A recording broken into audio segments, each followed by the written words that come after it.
The air inside the Supreme Court chamber was unusually heavy that morning. Reporters packed the press gallery, shuffling their notebooks and whispering predictions. The nation had been waiting weeks for this hearing, and when the doors opened, every camera turned toward Representative Jasmine Crockett. She walked in with steady composure, carrying a thick binder pressed tightly against her chest. Her arrival was no surprise. What was shocking was that she had requested to present evidence directly before the Chief Justice. It was rare for a member of Congress to be granted such a platform, and rarer still that it was Jasmine Crockett, a young but fiery lawmaker whose sharp tongue and fearlessness had made her both admired and hated in equal measure. Chief Justice John Roberts, seated high on the bench, adjusted his glasses as she approached the podium. His expression was cool, professional, but those who knew him well could sense his discomfort. He had already read through the briefs filed. To him, Crockett's evidence seemed circumstantial, possibly even political theater. "Representative Crockett," Roberts said, his voice echoing across the marble chamber, "you may proceed, but let me remind you, this court is not a stage for political dramatics. Evidence must meet the standards of law, not the passions of public opinion." Jasmine looked up at him with a steady, unflinching gaze. "Chief Justice," she said, her voice firm but respectful, "I assure you, what I'm about to present is not performance. It is proof. And it's time the truth comes to light." The first pages she laid on the podium displayed records, emails, documents, and financial statements. She explained that they traced a network of backdoor deals, agreements buried so deeply that only a whistleblower with insider knowledge could have uncovered them. Roberts skimmed through the copies sent to the bench. His lips pressed together in disapproval. "Representative Crockett," he interrupted, "I've reviewed material similar to this already. These are fragments, uncorroborated, lacking an authenticating chain of custody. Without that, they hold no legal weight." Gasps rippled through the gallery. Some reporters quickly began typing headlines, "Roberts dismisses Crockett evidence." But Jasmine didn't flinch. She closed her binder, rested both hands on the podium, and leaned forward. "Chief Justice, with all due respect, you're dismissing the evidence because you think it's incomplete.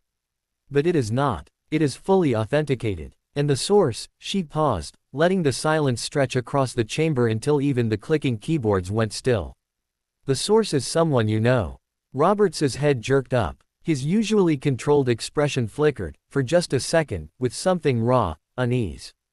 Jasmine continued, her tone sharper now. "This evidence didn't come from a partisan operative. It didn't come from a political rival. It came directly from someone inside the machinery you've long trusted. And that person risked everything to ensure the truth could not be buried." The justices leaned in. Even Justice Sotomayor, usually careful to avoid any sign of bias in open hearings, arched an eyebrow. Roberts tried to recover his composure. "Representative, the court cannot accept vague assertions. If you have an authenticating witness, you must state their name." Crockett's eyes locked with his. "I do. But before I say it, I want to remind this court of its duty, to the Constitution, not to comfort. What I'm about to reveal will shake foundations. Some may call it betrayal. Others will call it justice. But I will call it truth." Reporters were now standing, phones out, recording every second. The tension in the room was electric, history unfolding in real time. She reached into her binder again, pulling out a sealed affidavit. She raised it slightly, as though holding a piece of evidence that weighed more than steel. "The source is..." She stopped again, eyes fixed on Roberts, who for the first time in years looked visibly unsettled. His jaw tightened. His fingers gripped the edge of the bench as though bracing for impact. And then she said the name. The room erupted. Gasps, shouts, cameras flashing like lightning. Even Roberts's face, normally a fortress of judicial calm, went pale. He froze, motionless, his lips parted but no sound coming out. For the first time in his career, the Chief Justice of the United States had been caught completely off guard. The name Jasmine Crockett had just spoken hung in the chamber like thunder that refused to fade. Reporters struggled to catch their breath, scribbling furiously in their notebooks. Some were whispering in disbelief, others already lived tweeting the revelation. But all eyes were on Chief Justice Roberts.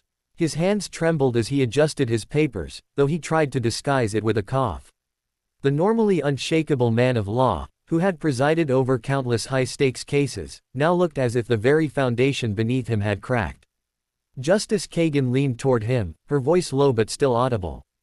"Chief, are you going to respond?" Roberts did not answer. His silence said more than words ever could. Jasmine Crockett, sensing the weight of the moment, lifted the affidavit high so that everyone could see the seal stamped across the top. "This," she said firmly, "is the sworn testimony of the insider who provided the evidence. A person who has worked within the system for years, who chose integrity over comfort." She laid the affidavit down on the podium, her voice rising with conviction. "And that insider is none other than a senior clerk from within your own court." The gallery gasped louder than before. Even the seasoned journalists who had seen every kind of political scandal were floored. A clerk of the Supreme Court turning whistleblower was unheard of, unprecedented in American history. Roberts finally found his voice, though it cracked under the pressure. This is impossible," he muttered. "No clerk of this court would betray."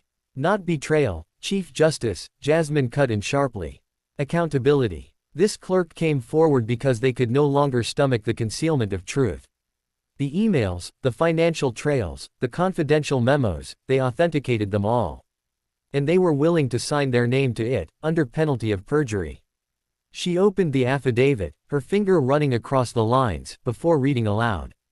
"I, under oath, confirm that the documents provided to Representative Crockett are authentic, verified, and originate from internal records. I do so because I believe in the supremacy of justice over silence." The silence that followed was suffocating. Roberts's face had turned ghostly white. He leaned back in his chair, trying to compose himself, but the shaking of his hand as he reached for water betrayed his inner turmoil. The cameras caught it all. Millions watching at home saw not the composed figure of a Chief Justice, but a man visibly rattled. Jasmine pressed forward. "Chief Justice Roberts, moments ago you dismissed my evidence as incomplete. But now the source has spoken, and it comes from within your own court. You can no longer deny its authenticity. The question is, will you choose transparency, or will you try to bury the truth again?" The chamber held its breath. For the first time in memory, Roberts looked down, not at a lawyer, not at a defendant, but at a congresswoman who had outmaneuvered him in front of the entire nation. He opened his mouth to speak, but the words faltered. Reporters scribbled. Roberts freezes. Justice system shaken. Justice Sotomayor leaned forward, her voice steady but edged with urgency. "This court has a duty, Chief. We cannot ignore sworn testimony from one of our own." Roberts closed his eyes for a moment, breathing slowly. When he reopened them, he looked directly at Jasmine Crockett. There was no dismissiveness left in his expression, only the heavy weight of a man cornered by truth. "Representative Crockett," he said at last, his voice low but clear, "this court will require a full review of the evidence, and the testimony of the clerk in question." The gallery erupted. Reporters rushed for the exits to blast the news. Across the country, millions watching live coverage sat stunned, knowing they had just witnessed history, a confrontation that shattered the walls of secrecy inside the highest court in the land. And Jasmine Crockett, standing tall at the podium, allowed herself the faintest of smiles. She had not only presented her case, she had forced the most powerful judge in America to reckon with it. The battle was only beginning, but the tide had shifted. The truth was no longer buried.